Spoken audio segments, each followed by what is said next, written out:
to Morgan Park to take a look at the Queensland Touring Car Championship.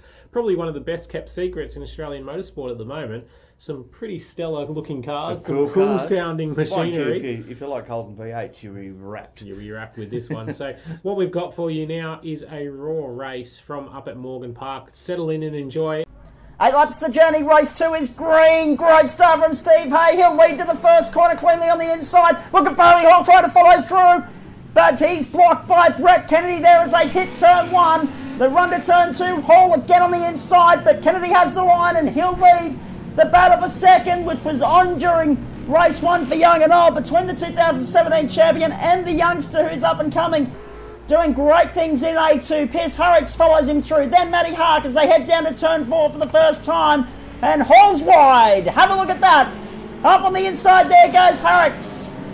And Hark tries to follow him through but is unable to. Hall will hold the spot, so he only loses one position there, minimising the damage done in the battle with Brett Kennedy there. He'll try and find a way back past Hurricks and then try and fight his way back to duke it out with Brett Kennedy like he did in race 1.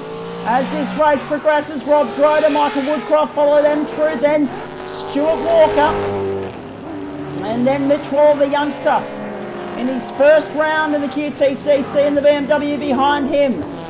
Through turns 9 and 10 they'll go. Woodcroft around the outside of Droder, got that job done, held the spot through turn 10.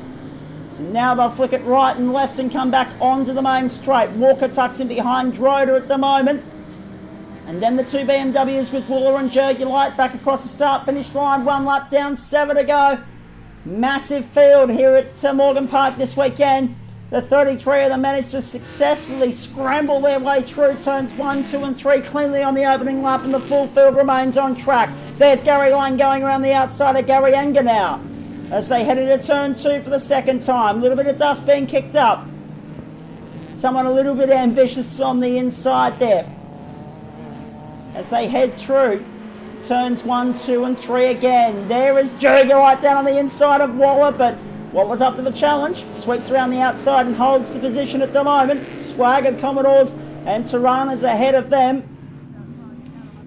And doesn't this, the Benson & Hedges BMW and the Diet Coke BMW tribute liveries remind you of that fabulous duke out between, and I don't just mean in the race cars, I mean with the fists as well, Paul Morris and Tony Longhurst at Winton in the Super Tourers 25 years ago. They were the days. The Biffo was well and truly on. I don't think it'll be on here, as Jurgulite and Wooler have raced very cleanly thus far, and Wooler's just got the upper hand at the moment. Has received some mentoring, if you like, from John Phoenix in the lead up to his QTCC debut. Of course, Phoenix, another one of the BMW runners. As we switch back to this battle behind them now, Anger and Lang. Gary Anger's managed to get back by Gary Lang that last time around. And speaking of getting by, Bailey Hall's redeemed himself, managed to find a way back past Pierce Harricks. The BMW doing great things here at Morgan Park this weekend, really taking it to a swag of Commodores around him. Is now in the clutches of Matty Hark instead of Bailey Hall. And that's the third class A1 car, of course, up against the second class A2 car. The gap between Hall and Hark extends, and that just gives Hall that little bit of an extra buffer in the lead of Class A2 as he goes back out in pursuit of Brett Kennedy now. There's Harricks making his way around the back of the circuit through turns 6 and 7. Hark follows him, then Woodcroft, then Droder, then Walker, then Waller, who's gapped. Jurgulite there behind them. Through turn 7, the run down the back straight now. Gary Anger's pulled well clear of Gary Lang to be right up behind Lance Jurgulite there as they head round that sweeping left-hander halfway along the back straight, and then through the back section of the circuit, turns 9 and 10, and then the chicane, or the flip-flop if you like, that brings them back onto the main straight here. Turns 11 and 12, you just see Brett Kennedy and Bailey Hall at the top of your picture.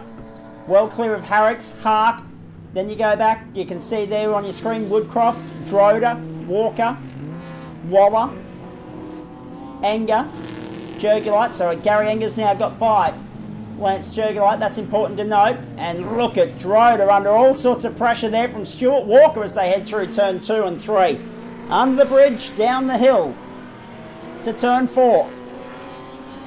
And if you hold the inside line here, it makes it very difficult for your opposition to get by. And Droder's up to the challenge there and answers the fight to Stuart Walker. But he's got a little bit of smoke billowing out of the back of that Commodore at the moment. It's interesting to see what that is and whether it'll be causing him any more problems as the race goes on here. Walker's now being caught by Mitch Waller in behind them as they head round turn 8, run down to turn 9. As you can see, Michael Woodcroft's drawn well clear of this battle. He now holds position number 6 all on his own on the racetrack. This is the battle for 7th and 8th you're looking at. Droder locked it up going into 10 I should say, but he was able to hold it. And he's got 3 card lengths up his sleeve at the moment to Walker, who had his own problems in practice here yesterday. And Waller in behind them as well. Look at it now. Let's focus on this. The battle for second in the race. Brett Kennedy and Bailey Hall. Bailey Hall gave Brett Kennedy a tremendous run for his money in race 1. Now let's remember, this is not a class battle. This is just an outright track position battle.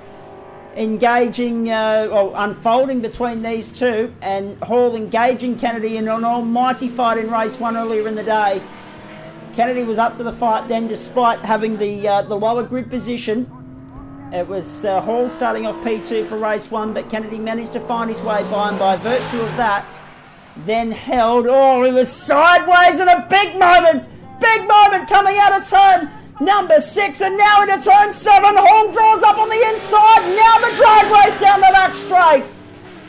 Kennedy a little wiggle, a little waggle, and Hall sensed his opportunity, but he was unable to make it stick. I was just saying about the tremendous fight they had in race 1. They were engaged in another one here in race 2. Have a look at this. Class A1's 2017 champion against the current young gun that's doing great things in Class A2 here at Morgan Park this weekend. He's already won from 1. Last lap board in the air.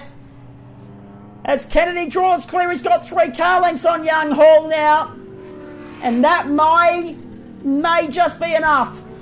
But time will tell over the last 2.967 kilometres here in Warwick today.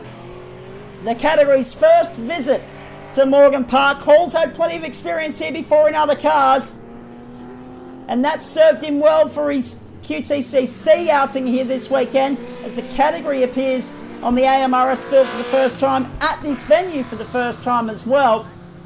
And what about this man? Also with previous Morgan Park experience, Steve Hay, absolutely dominating the competition here at the moment.